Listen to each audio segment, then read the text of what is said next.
छे बहुत हल्ला भे रहल छे। अरे की बताइया चौक पर ढोलक बेटी नहीं रहा छौरी के बिहार ये बिहे दिन छौरी भाग गेले। अच्छा ढोलना के बेटी, अच्छा केना केना की भेले कनी बताओ ते। ले सुनिए ले। छौरी मारा पर से भागल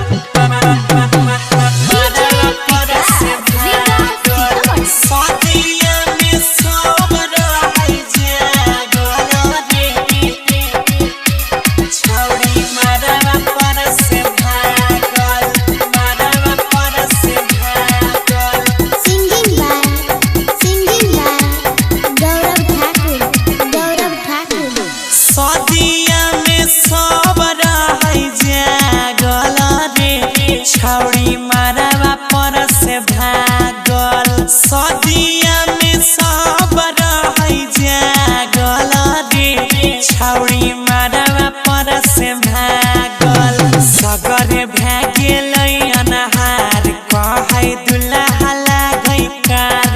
एगो छौड़ा से रहै प्यार मौका देखते भेलै फरार। घुर गेलै बरतिया दुआरा छौरी मारवा पर से भागल सदिया में सब रहै जागल रे। छौरी मारवा पर से भागल छौरी मारवा पर से भागल मारवा पर से भागल सदिया में सब रहै जागल रे। लाखों लाख देने रहै दुल्हा के दहेज हो तैयो नहीं करल कई बेटी कहियो परहेज हो। तैयो नहीं करल कई बेटी कहियो परहेज हो। लाखों लाख देने रहै दुल्हा के दहेज हो तैयो नहीं करल कई बेटी कहियो परहेज हो। बजलै नहीं पाँव के छागल रे। छौरी मारवा पर से भागल सदिया में सब रहै जागल रे। छौरी मारवा पर से भागल छौरी मारवा पर से भागल मारवा पर से भागल सदिया में सब रहै जागल रे।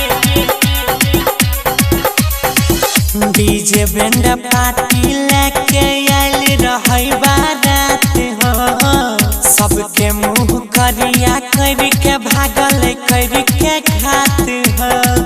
सबके मुँह करिया कर के भागल कर के खात। भैया डीजे बैंड पार्टी लेके आइल रहै बारात हो सबके मुँह करिया करके भागल छौड़ा साथ हो। गौरविया जैले रहै पागल रे। छौरी मारवा पर से भागल सोनू प्रजापति ले रहै पागल रे। छौरी मारवा पर से भागल सगरे भे गेलै अनहार कहै दुल्हा लागै कार।